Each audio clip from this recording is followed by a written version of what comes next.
South African supernova Tyla has been at the center of a massive intercontinental storm this week.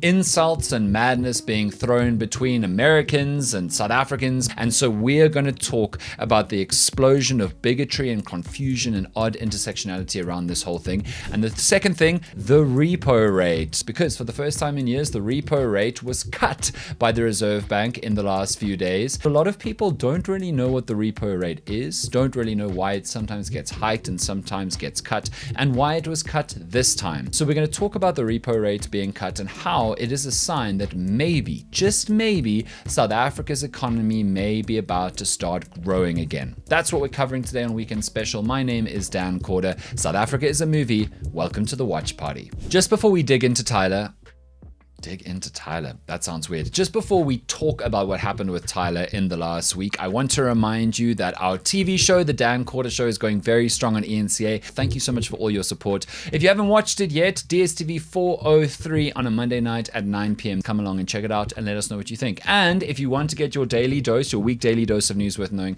we of course have our podcast, Dan Corder in the Morning, that more and more people are discovering. You can get it on any of your favorite podcast streamers. Right, let's talk about Tyla. South African supernova Tyla continues from strength to strength, and last weekend she won a VMA, her first ever video music award. They for the first year ever had an Afro Beats category, and Tyla won it. Obviously for water. So she won the VMA and then she did her speech. The two celebrities who gave her the awards were American musical superstars Lil Nas X and Halle Bailey. When Tyla got her award, she said, "It's very heavy. I want to talk for my thank you speech with my hands. Could you please hold this?" And she turned to Lil Nas X, who very happily said, "Yeah, of course." And people were like, Tyla, the disrespect. Firstly, they cut a little bit of one video piece out of context to make it look like she tried to make Halle Bailey hold the award. And they were like, Tyla is disrespecting Halle Bailey and trying to put down other women and other black women. Just didn't happen. She asked Lil Nas X to hold it. But then a lot of people were like, other people holding your award while you talk is totally normal in award shows. It happens all the time. But this manufactured outrage of this non-incident happened even though Tyla literally tweeted saying there's nothing but love between her and Halle Bailey. They are mates. Nothing happened there. And Halle Bailey tweeted in her own version of words, "Yeah, exactly. Love you, babe." So there was no incident, but people decided to make it an incident. And then came along this guy called Armon Wiggins. Apparently he's a YouTuber, apparently he's a musical artist, but he tweeted something that went platinum viral. He tweeted, and I direct quote here, "Hey, I don't think I like Tyla's personality. I think someone needs to check her because she doesn't understand American culture at all. She almost gives off entitled or uppity African." I don't know how to explain it, but it's very off-putting, and it's almost like she expects people to just fall at her feet. Firstly, African, one idea. First, entitled and uppity African. Just all Africans are exactly the same. Tyla is an African, again, erasing the dramatic complexity and diversity and uniqueness of different Africans across Africa. Secondly, entitled uppity African, like, wow.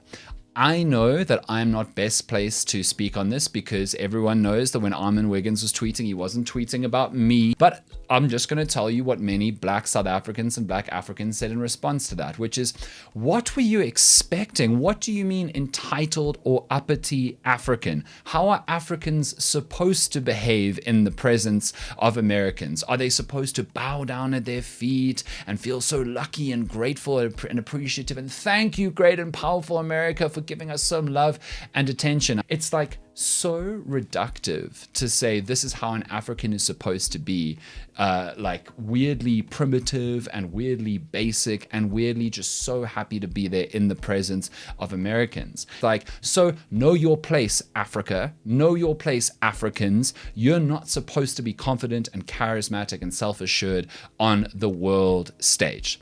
That's been the discourse. I could not agree with it more. Now, One important point to make is that obviously Armon Wiggins got a lot of tweets. That doesn't mean that he represents the vast majority of Americans, or he is African American, so the vast majority of African Americans.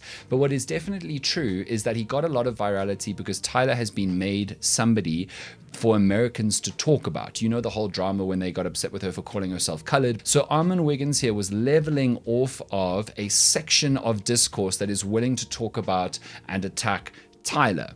He's got a blue tick. The virality that he got off this, the engagement, means he is getting paid by Twitter for this. And this is one of the problems with Twitter/X, that since Elon came in, when you get virality for whatever reason, even if you're being hateful, bigoted, peddling fake news, or being ignorant, you are getting money. You are earning money off of that engagement and virality. So we should see what Armon Wiggins here has done here as a business decision. And that leads me to my next looking at a business decision from another far more influential American, Joe Budden. You may know Joe Budden because he is a shock jock podcaster who runs his mouth to try and get attention and relevance. Joe Budden decides to hop on this tweet earlier this last week, and he says on his podcast, also, I thought Tyla was entitled an uppity African before the VMAs because of when she went to an Usher concert a few days before that, and Usher did his usual shtick where Usher goes down into the crowd and sings sexy songs and makes people feel a certain kind of way, and then usually gets intimate with and grinds on one or other famous celebrity in the crowd. So Usher came down into the crowd and tried to do that with Tyla, and Tyla very respectfully, very graciously looked at him, smiled, like danced a little bit, and moved away from him. Perfectly reasonable, respectful thing to do. But Joe Budden said, disrespectful, humiliating Usher, how dare she? She should have played the game. She should have accepted this. Extraordinary rant from a mid-40s dude about a mid-40s dude trying to grind on a young woman and saying, irrespective of that young woman's will or what she wanted in that situation, awful sentiment to say Tyla should have just taken it and played with it and done that thing and tried to attack Tyla for that. And the people on his own podcast say, Joe Budden, the double standards here, you railed at Kiki Palmer for receiving and allowing Usher to do this with her, considering that she had a man at the time. He's clawing for relevance to try and get enough traction towards him such that he can make money, and Tyla is one of his latest victims of trying to do that, just like Armon Wiggins, seeing it as a commercial opportunity. So that's been the back and forth this week. And one other really insightful thing that a lot of Black South African, particularly women, have been saying is, isn't it sad that there's a lot of solidarity and shared connection between Black Americans and Black South Africans a lot of the time, and yet suddenly in these moments of breakdown, Americans can suddenly become very American and look down on Africans from a very American superiority complex perspective. Like, does America just expect us all to sit around as the baying, loving, thrilled audience of America and their culture? Is that what we're supposed to be doing? Lord knows America's not trying to learn anything about our cultures. Why should Tyla be expected to understand and play along with American culture? Why is that burden on her at all? So that's been a lot of the conversation this week, and I think has been a really important one. Tyla, for her part, has handled this with so much grace and so much perfection. She immediately changed her Twitter account to entitled Uppity African, which is hilarious. Love that for her, exhibiting the grace once again. And that has inspired lots and lots of Black South Africans to take beautiful videos of themselves in beautiful outfits in different iconic places in the world, being confident and charismatic and self-assured, calling themselves Uppity Africans. And we are all now begging Tyla for the merch. Drop the merch. Tyla, come on, everybody wants a shirt or a t-shirt or something saying Uppity African. That's all you need to know about what's happened with Tyla this week. Okay, let's talk about the repo rate, because South Africa's repo rate was cut by our Reserve Bank for the first time in like 4 years earlier this week, and it's amazing news for anybody with large loans with banks. It's amazing news for anybody who has a bond that they're paying off. Let's talk about what the repo rate actually is, how it works. So, all around the world in different countries, there are central banks or reserve banks, and one of their jobs, one of their roles is to try to manage the country's economy to make sure that business is thriving, but there's no inflation, that our economy is growing and more people are gaining wealth. And there's a bunch of different ways that reserve banks do that. One of the ways is that our Reserve Bank gives out loans to private banks, commercial banks, the banks that we all have accounts with, right? And the repo rate is the rate of interest on those loans that private banks take out from the Reserve Bank. And in turn, The repo rate is then reflected in the interest rates that we pay on our big loans and certain kinds of loans like bonds on properties between ourselves and commercial banks. So if the repo rate goes up, then the interest rates that we pay on certain kinds of big loans goes up. And if the repo rate gets cut, then our interest rates on those big loans / bonds goes down with it. So it's really important, and it affects the way that we pay things off. The Reserve Bank has 6 opportunities a year, every second month, to revise the repo rate. Since 2021, it's been increasing the repo rate, and so this cut is a really, really, really big deal.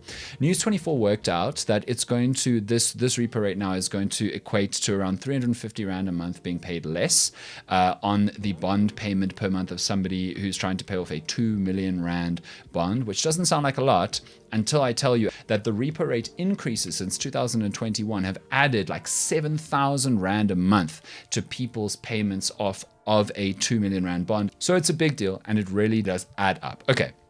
Let's talk about why repo rates are used in such a way. The ideal way to run an economy is to have growth, people spending money. That means people are accumulating wealth, there are jobs, businesses are doing well. But if you have too much borrowing and spending, then there will be inflation. There will be prices going up, and then there'll have to be more borrowing and more spending as prices go up, and then wages go up, and then there's inflation. The value of your currency decreases with inflation. So here's what a reserve or central bank tries to do. It tries to get a people in a society or country, in an economy, in a sweet spot where there is enough spending and borrowing by people in a society for there to be business happening, but not too much that it will drive up inflation, devalue the value of everybody's currency, their money, right?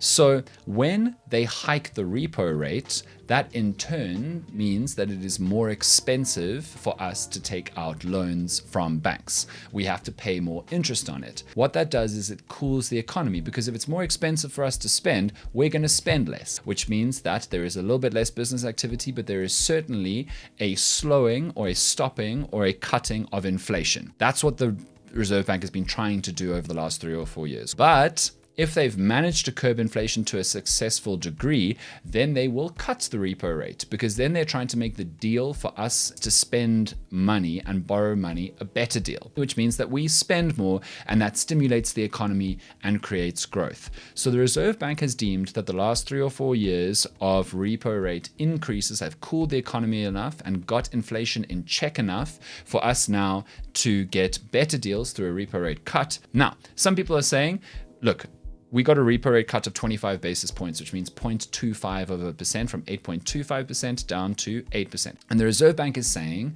that they need to be cautious with the repo rate cut to make sure that we don't just supercharge our economy back into inflation. But also, something interesting that the Reserve Bank governor said is that your inflation is often influenced by the society's opinion about inflation. Now, come with me on this path a little bit. So right now what's happening in South Africa is people believe that inflation is worse than it is, and so they are demanding bigger wage increases to match what they think inflation is. And when wages go up, then businesses increase the prices of the goods and services that they provide to cover the cost of increasing wages, and that increases inflation. So the Reserve Bank governor was saying we need to spend some time convincing people that inflation is what it is and not worse than it is, as people believe, so that they start acting in line with how much value their rands and their wages really have before we make a bigger cut. Really interesting. The other thing that is true is that there are a bunch of other factors that influence all economies, because they're all interconnected around the world. So America's repo rate cut has had a massive, massive effect on our repo rate cut because they're a trading partner. But there are a bunch of other things. COVID had a huge influence on the state of all economies around the world, because lockdown meant lots of industries shutting down, or at least shrinking, people losing their jobs and all the rest of it. South Africa's economy has been absolutely hammer blasted by years and years of load shedding. And then the last few years until recently, really, really, really bad load shedding, which has really, really affected our economic prospects. It's shut down businesses and shrunk businesses. Fuel prices going up have done exactly the same. And that is why South Africa's economy for a long time has stagnated. But right now, there are green shoots to be excited about. The fuel prices are going down. We've had stable power supply for a little while now, and it looks like it's set to continue. Touch a lot of wood there. The last receding effects of COVID have kind of really been disappearing, which means that the Reserve Bank now thinks that they've got our economy and enough things that influence it to a level of relative health that if they give us a repo rate cut, which makes a better deal for us to spend more and borrow more, we could actually have growth again in South Africa. Our economy could actually start growing again as opposed to stagnating, which is good for business, it's good for people in society, it's good for all of us and our money. So that's the decision that they've made. That is why repo rates work the way they do. Thank you so much for watching today's episode of Weekend Special. I hope you get ready for a beautiful week. See you on Monday night on DSTV 403 on ENCA for the next episode of The Dan Quarter Show at 9 to 10 p.m.